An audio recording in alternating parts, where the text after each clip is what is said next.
Assalamualaikum warahmatullahi wabarakatuh. Alhamdulillah rabbil alamin. Wa bihi nasta'inu ala umuri dunya waddin. Asyhadu an la ilaha illallah wahdahu la syarikalah wa asyhadu anna Muhammadan abduhu wa rasuluh. Allahumma salli wa sallim ala nabiyyina Muhammad wa ala alihi wa sahbihi wa man walah, amma ba'd. Para jamaah yang dirahmati Allah, alhamdulillah pagi ini kita bisa bertemu lagi, dan kita senantiasa berharap mudah-mudahan setiap pertemuan kita, termasuk pertemuan kita pada pagi hari ini, benar-benar menjadi pertemuan yang mendapatkan ridho dari Allah Subhanahu wa Ta'ala. Amin. Para jamaah yang dirahmati Allah,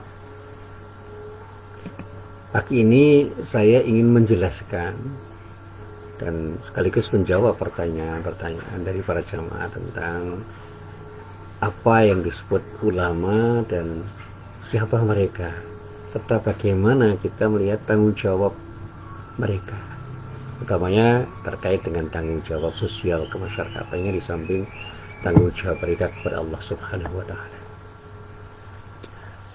Masyarakat, kalau ada orang yang disebut ulama itu selalu dipersepsi sebagai ahli agama. Artinya ahli itu adalah orang yang alim, orang yang banyak tahu, orang yang banyak mengerti, orang yang banyak memahami agama. Dan mereka itu kemudian dipandang sebagai panutan di dalam beragama, dalam arti memahami dan mengamalkan agama. Jadi kalau sudah seperti itu, maka ulama itu harus menjadi suluh masyarakat, menjadi orang yang pada saatnya mengarahkan masyarakat, membimbing masyarakat, dan bahkan menjadi teladan bagi masyarakat. Nah, tapi sekarang ini memang kita melihat ada beberapa reduksi. Kalau dalam bahasa saya itu, pengertian ulama itu dibonsai sebagai orang yang sedikit banyak tahu tentang persoalan agama. Titik. Padahal kalau kita bicara tentang agama itu kan kompleks sekali. Agama sebagai ilmu saja itu tidak mudah dipahami. Apalagi agama sebagai sebuah keyakinan, agama sebagai sebuah penghayatan, agama sebagai sebuah kesadaran, dan agama sebagai sebuah pengamalan. Dan agama kalau kita bicara dalam pengertian akhlak itu keseluruhan dari perilaku, sehingga orang yang beragama itu adalah orang yang punya kepribadian yang betul-betul menyejarah di dalam kehidupan, karena apa yang seharusnya diamalkan secara moral itu benar-benar diamalkan menurut kaidah-kaidah agama yang dipeluknya, diyakininya. Ya, kita persempit saja, misalnya seorang ulama dalam kaitannya dengan Islam itu adalah orang-orang yang tahu agama Islam, memahami betul konsep-konsep dasar dan derivasinya di dalam persoalan agama, dan pada saatnya mengamalkan semua pengetahuan agama Islamnya itu di dalam seluruh perilakunya, sehingga akhlaknya itu benar-benar terpuji. Karena apa?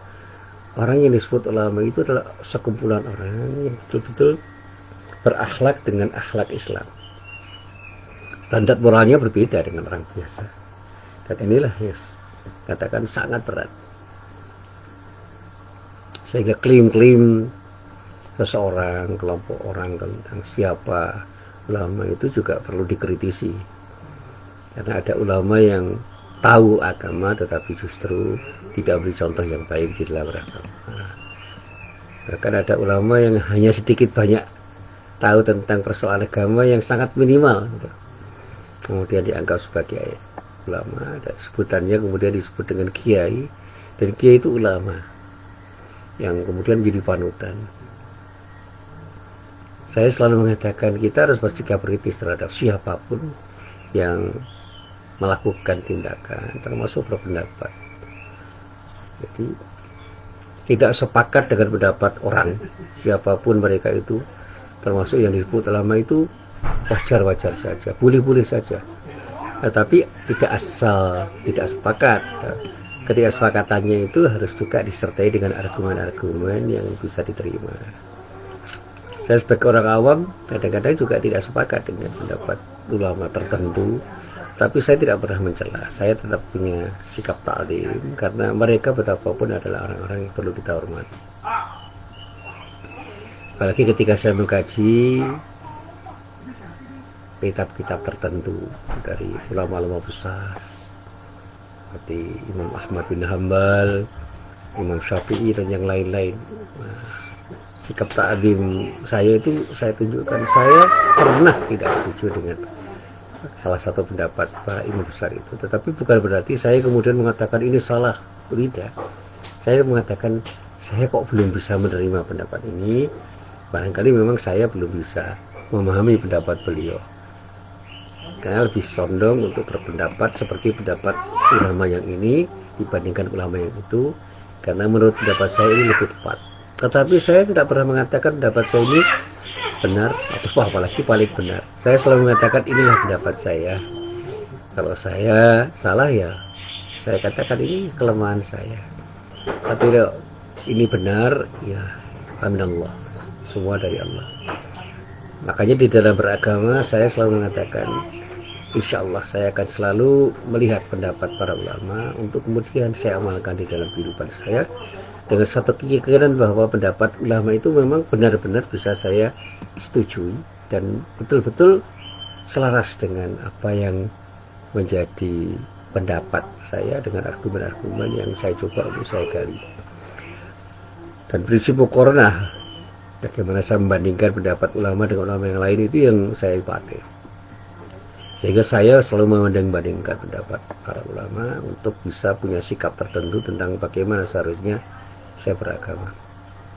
Nah, kembali pada apa yang ingin saya sampaikan tentang ulama dan bagaimana kita memahami tugas-tugas ulama itu, saya teringat ada pernyataan Ketua Majelis Ulama Indonesia periode 2020-2025, Haji Miftahul Ahyar.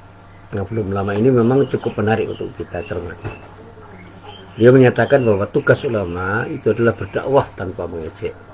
Tugas ulama adalah merangkul bukan memukul, menyayangi bukan menyayangi, mendidik bukan membidik, membina bukan menghina, mencari solusi bukan mencari simpati, membela bukan mencela. Nah, ini salah satu yang bisa kita pahami. Tapi bukan hanya itu menurut saya. Tugas ulama itu lebih dari sekadar yang beliau sampaikan. Tapi mungkin karena beliau melihat ada fenomena sosial yang perlu dicermati, kemudian dia mengatakan hal itu untuk menjadi panduan bagi masyarakat. Nah, sebenarnya siapa sih ulama itu? Nah, kalau kita runut, ulama yang berasal dari bahasa Arab dari kata alim itu adalah orang-orang yang berilmu. Siapa yang berilmu, siapa saja yang berilmu dan apapun bidang ilmunya, itu secara umum bisa disebut sebagai al-alim, jamaknya al-ulama. Jadi kalau kita sebut ulama secara umum itu adalah kumpulan orang-orang yang berilmu atau para ilmuwan. Nah, kalau kita sebut ulama seperti yang dinyatakan oleh Allah di dalam Al-Quran, Al-Quran sendiri menyebut karakter ulama itu sebagai orang yang takut kepada Allah, sebagaimana yang tercantum di dalam surat Fatir ayat 28. Di dalam ayat itu Allah berfirman, A'udzubillahi minasyaitonirrajim. Wa minan nasi wad-dawabbi wal an'ami mukhtalifun alwanuhu kadzalika innama yakhshallaha min ibadihil ulama innallaha azizun ghafur. Dan demikian pula di antara manusia, binatang-binatang melata dan binatang-binatang ternak, ada yang bermacam-macam warnanya atau jenisnya. Sesungguhnya yang takut kepada Allah di antara hamba-hambanya itu hanyalah ulama. Sesungguhnya Allah Maha Perkasa lagi Maha Pengampun. Nah, di sini ulama itu diartikan sebagai orang-orang yang punya khasyah pada Allah, rasa takut kepada Allah, bukan karena dia itu betul-betul ingin menjauh dari Allah karena takutnya, Justru sebaliknya, dia ingin mendekat pada Allah karena ta'zimnya kepada Allah dan khawatir jangan-jangan apa yang dilakukannya itu tidak mendapatkan ridha Allah. Sehingga khasyah itu bukan berarti takut menjauh, tapi justru takut untuk kemudian melakukan pendekatan, takarrub kepada Allah Subhanahu wa taala. Sehingga orang yang takut pada Allah itu adalah orang-orang yang selalu mendekatkan diri pada Allah dengan memperbaiki ibadahnya kepada Allah Subhanahu wa taala dengan sebaik-baiknya. Sehingga kalau saya sampaikan dalam bahasa sederhana, ulama dalam pengertian Islam itu bukanlah sekadar orang yang berilmu, melainkan sebagai orang yang di samping dia itu punya ilmu, dia itu takut kepada Allah dengan prinsip khasyah. Seorang dikatakan alim, ya mafradnya ulama itu merupakan pewaris Nabi, sehingga dikatakan di dalam bahasa hadis al-ulama warathatul anbiya. Ini kan satu hal yang dinyatakan oleh banyak orang yang merupakan keyakinan bahwa ulama itu harusnya menjadi pewaris para nabi. Dan ini berarti ulama dalam terminologi Islam adalah orang-orang yang berilmu dan ilmunya membentuk karakter khasyah, takut kepada Allah dan meraih ciri-ciri utama para nabi. Nah, ciri-ciri utama para nabi itu adalah menegakkan keyakinan tentang keesaan Allah, mengamalkan perintah-perintah Allah, membimbing masyarakat, serta membantu untuk menyelesaikan masalah-masalah mereka sesuai dengan ajaran Allah. Nah, para jamaah yang dirahmati Allah, kalau kita mengacu pada ayat-ayat Al-Quran, sungguhnya selain surat Fatir, ada dua ayat yang berkaitan dengan peran para ulama itu, yaitu yang terdapat dalam surat Asy-Syu'ara ayat 197 dan juga yang ada di dalam surat At-Taubah ayat 122. Nah, saya seringkali mengatakan begini, kalau kita itu bicara tentang ulama, itu bicara tentang siapa yang pantas disebut sebagai ulama.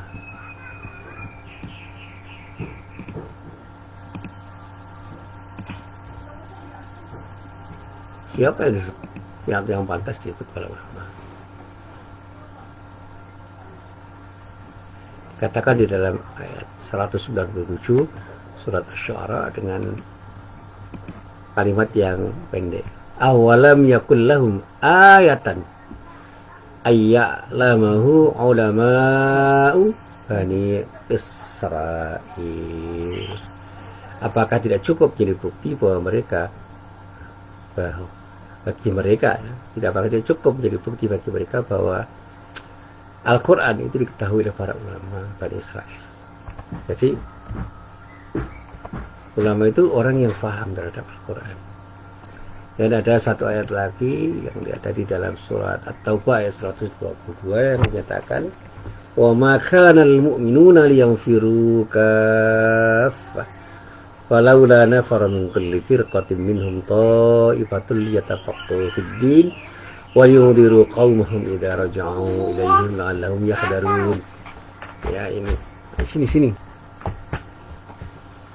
Tidak sepantasnya orang-orang yang beriman itu pergi semuanya ke medan perang.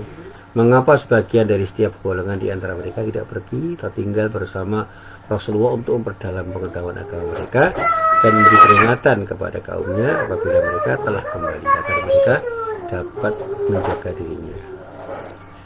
Ayat-ayat itu memuat kriteria utama dari para ulama yang disebut pertama, ulama harus benar-benar tafaqquh fiddin, memahami agama, yaitu memahami ilmu agama secara mendalam.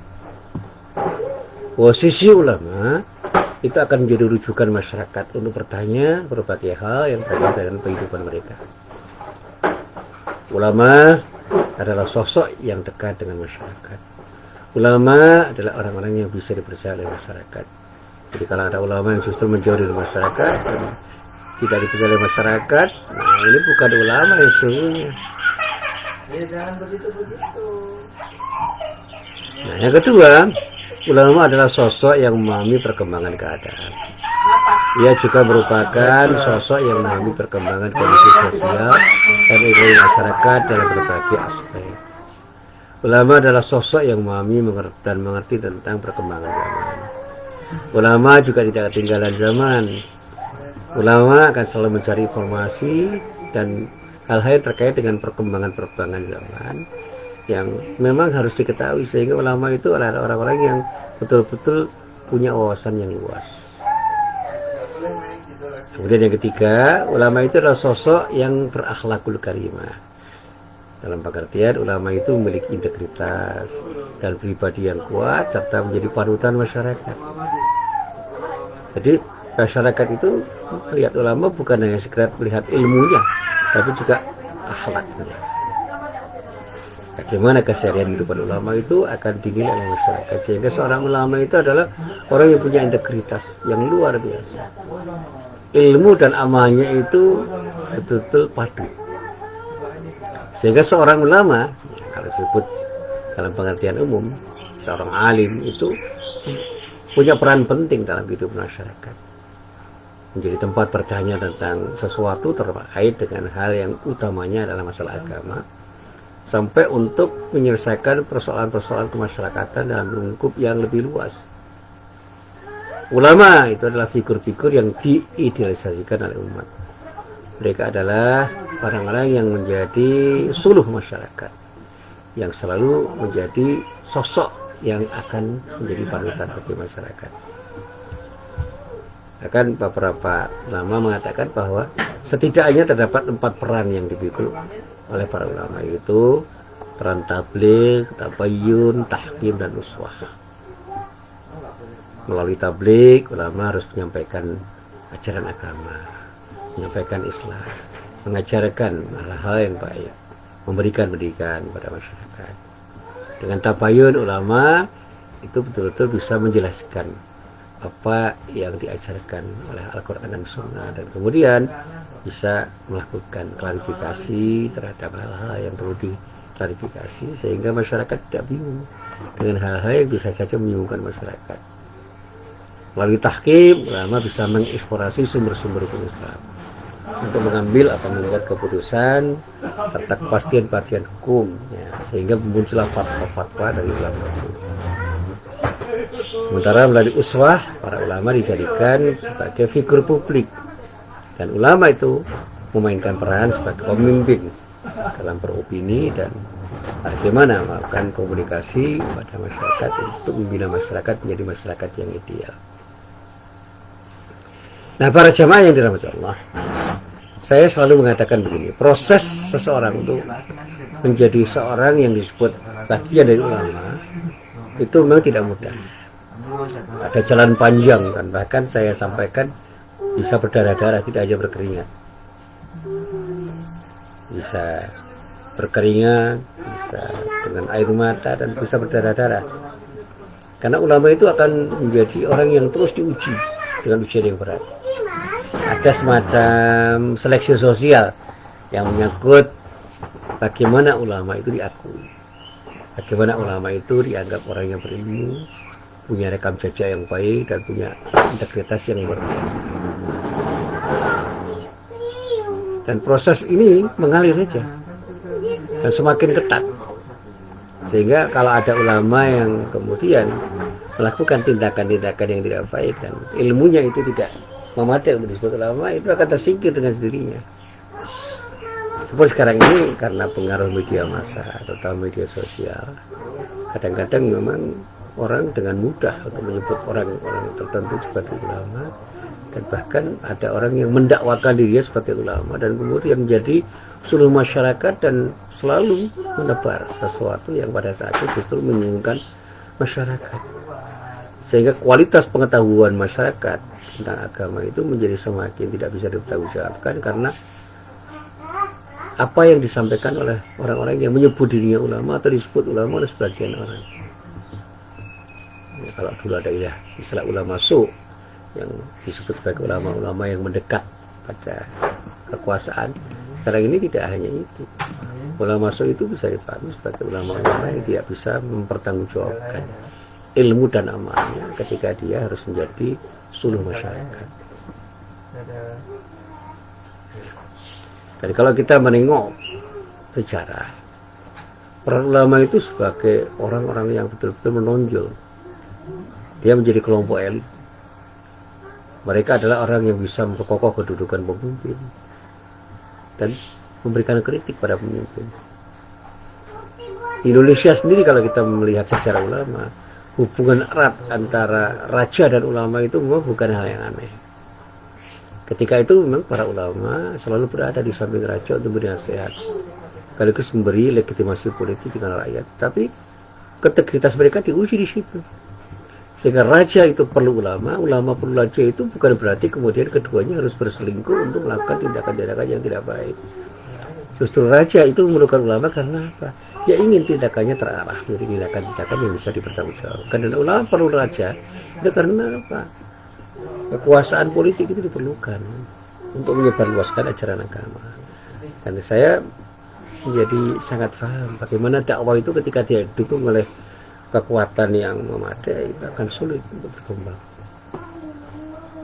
Dan saya selalu mengatakan begini, kehadiran ulama di negeri kita itu tidak terlepas dari peran ulama yang dulu menyebarkan Islam dengan secara tepat.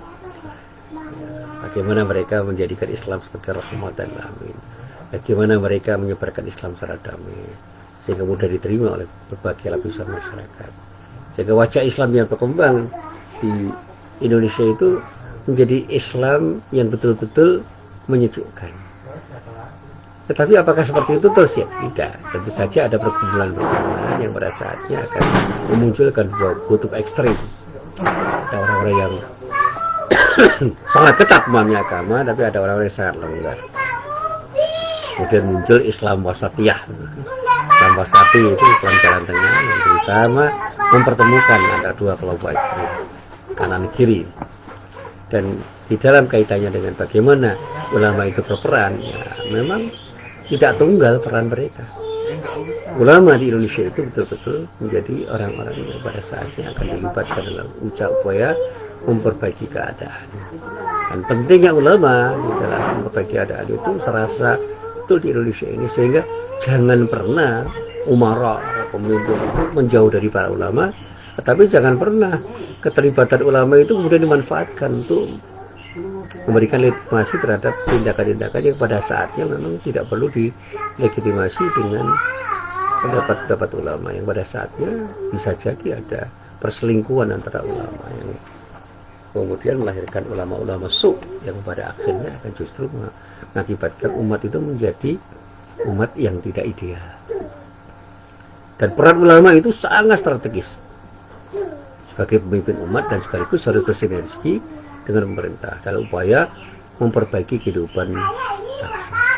Peran ulama bersama pemerintah itu diharapkan lebih fokus untuk bisa menciptakan kemaslahatan, apapun kemaslahatan itu. Karena ketika kita bicara ulama itu adalah pewaris para nabi, maka mereka itulah yang diharapkan untuk bisa memperbaiki keadaan. Dan bagaimana peran ulama itu kemudian diperankan oleh para ulama di Indonesia? Mari kita lihat. Apakah benar-benar para ulama itu teruji menjadi orang-orang yang punya integritas sehingga bisa mengatakan yang hak itu hak, yang batil itu batil, dan pada saatnya umara itu benar-benar terpandu oleh ulama yang punya peran untuk memandu mereka ke arah yang benar, dan masyarakat pun terpandu menjadi masyarakat yang betul-betul taat pada ajaran agama dan betul-betul menjadi masyarakat yang pada saatnya akan menciptakan negeri kita itu menjadi baldatun thayyibatun wa rabbun ghafur, negeri yang baik dan mendapatkan maghfirah dari Allah Subhanahu wa taala. Nah, para jamaah yang dirahmati Allah, karena di Indonesia ini mazhab-mazhab Islam itu banyak sekali, tidak tunggal. Dan para ulama seharusnya itu punya peran untuk mempersatukan mereka, membangun sinergi antara mereka. Mari kita coba mempersatukan umat itu sehingga masing-masing orang dan masing-masing kelompok itu bisa saling memahami, bisa saling menghargai, dan bisa saling menghormati satu sama lain tanpa harus saling menghujat satu sama lain. Dan bahkan ketika mencari sesuatu yang benar, mari kita berusaha secara jujur dan terbuka untuk mendiskusikan hal-hal yang perlu kita diskusikan, sehingga kita menjadi orang yang betul-betul mengarah, menjadi orang-orang yang bisa memahami Islam itu secara benar dan mengamalkannya secara tepat di dalam kehidupan kita sehari-hari. termasuk di dalam kehidupan berbangsa dan bernegara. Insya Allah ketika peran ulama itu dimainkan dengan benar oleh para ulama dan masyarakat serta umara itu betul-betul mengerti peran ulama itu yang sesungguhnya dan bisa mendukung mereka dengan peran-peran mereka yang seharusnya, insya Allah negeri kita, negeri Indonesia itu akan menjadi negeri yang adil makmur, negeri yang penuh dengan kesejahteraan, negeri yang penuh dengan kemaslahatan, negeri yang penuh dengan keindahan, dan negeri yang akan jadi contoh bagi negeri yang lain, karena negeri kita menjadi negeri yang benar-benar menjadikan umat Islam dan umat yang lain itu bersinergi, menjadikan bangsa kita menjadi bangsa yang bersatu untuk membangun negeri tercinta dengan sesuatu yang terbaik dalam rangka untuk meraih masa depan yang lebih baik dari waktu ke waktu. Dan sekali lagi peran ulama sangat diperlukan dan mereka harus berperan secara ideal untuk menjadi suluh umat dan menjadi orang yang betul-betul bersinergi dengan para umara, orang-orang yang berkuasa, para pemimpin, para pejabat untuk melahirkan dan menumbuhkan serta menjadikan negeri kita menjadi negeri yang betul-betul ideal, menjadi negeri yang menjadi panutan bagi negeri-negeri yang lain. Inilah apa yang bisa saya sampaikan dalam kesempatan pagi hari ini, mudah-mudahan bermanfaat. Billahi taufiq wal hidayah. Assalamualaikum warahmatullahi wabarakatuh.